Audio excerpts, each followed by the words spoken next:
mga kapuso sa Spotlight hisgutanta kini nagpadayon nga vaccination batok sa COVID-19 asa na ta usa na estado sa Central Visayas niini. Makauban nato karong buntaga mga kapuso tigpamaba sa Department of Health Central Visayas si Dr. Mary Jean Loreche. Good morning Dr. Loreche, welcome sa GMA Regional TV Live. Kumusta ka Doc karong buntaga?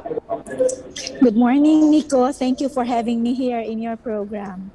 Daghan kayong salamat, Doc. Kumusta na taron, Doc, unsa na estado sa atong vaccination program din sa Central Visayas? I think we're doing good. Siyempre, dependent kita sa number of supplies, availability of doses nga ihatag i-allocate sa ato as a Central Visayas from the national government.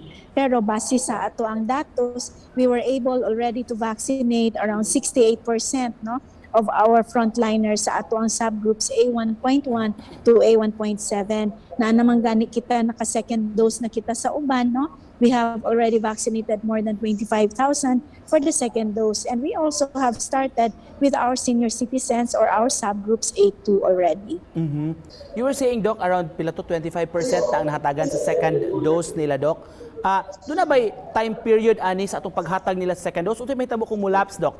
Ang Sinovac, wala kita'y problem. Kasi when that is given to you or allocated for you for an individual, sigurado na imong second dose.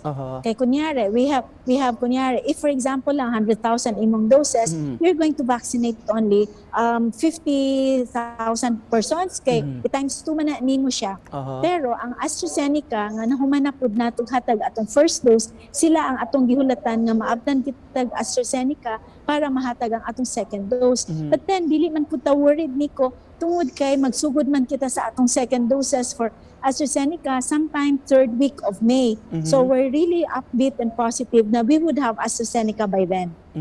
If it is Sinovac, it must be Sinovac as your second dose. Kung AstraZeneca, AstraZeneca ang second dose. Unless, except, no, atong exception would be kung panalitan nag-develop ikaw allergic reaction or nag-develop ikaw adverse event na severe or mga ingon niya na nga klase ngadto sa imong bakuna nga first dose, pwede siya i-defer, meaning to say palawigin yung period, yung time na magkuha ikaw ng second dose mo. O kaya naman, you can be permanently deferred for the second dose of that particular brand, and then mag-wait kita nga mo settle down ng imong immune system, then we may be able to give you also another brand of vaccine. Dok, palakbita lang ko, Dok, katong kaso sa Talisay, Dok, kumusta na yung investigation adto? Kato siya nga particular case na to, Nico, no, nag-develop kitag adverse event ato niya nga serious na atong naa sa Talisay. But then we have to remember, lisod siya himuon nga i-link nato sa bakuna for 2 reasons. Number 1, wala man gud nato ma-establish ang causality niya. Ikaduha, wala man gud siya nagpa-autopsiya. Importante ang autopsiya ni ani for us to definitely say nga mao gyud niya ang iyang gikamatay tungod gyud sa bakuna. Ang vaccination, Doc, dili gyud pinugsanay kay doon na rabay we understand bill nga gi-file karon for a mandatory nga pagpamakuna. Your reaction on that, Doc? Being vaccinated is a right and a choice. Meaning to say, you can say no and you can say yes. Kasi kinahanglan man na siya, voluntary man na siya. You need a consent form para ikaw mabakunahan. We cannot force you to become vaccinated. However, kung ikaw na akay panglantaw sa pagpakabana nimo sa imong kaugalingon o sa imong mga kabanay, then kahibalo ka nga magpabakuna ka tungod kay ang mga bakuna nga anaa sa ato very safe and effective naman. Dok, mo lakbit lang ko gamay, Dok, ani pod sa gawa sa pagpabakuna kanig yung sa pagpa-swab test karon, Dok, dunay gyapon mga pangutana ang uban nga mga sectors, Dok, sa reliability kini atong sa PCR test, Doc. How do you address this kaning uban nga magduda pagyud? So for that aspect, I would say nga gwapo kaayo ang dagan sa atong mga PCR tests. However, kana moingon kita nga ngano na false positive man nga nagpa-check lagi ko sa PCAS nga negative man lagi ko, positive ko sa iya.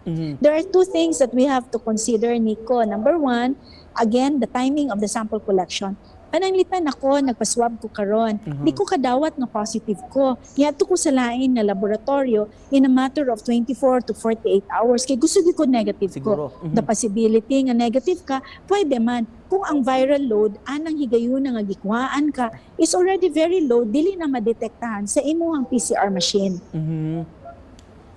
Nindot nga na pagka-explain do kay do ba uban yung bangutana ana do. So una, we need not to shy away from testing kung kinahanglan kita magpa-test. Ikaduha, napud mga tao nga gahimo-himog ilang test results ha. Na kita mga fake nga mga ingon niya na palihog ko ayaw kay makadaot ka na siya. Ikatulo, kinahanglan pag yun nga niko nga kinahanglan na atong minimum public health standards ato gyud na siyang dili kalimtan. Kay duha man na atong pillars karon sa away nato sa pandemya, ang atong public health standards ug ang atong bakuna. So importante kay ni silang duha nga ato ni silang dunganon. We would love to ask more questions pero api kita sa oras. Doc, your message na lang, Dr. Loreche, sa mga tao nga nagtan-aw nato karon, Doc.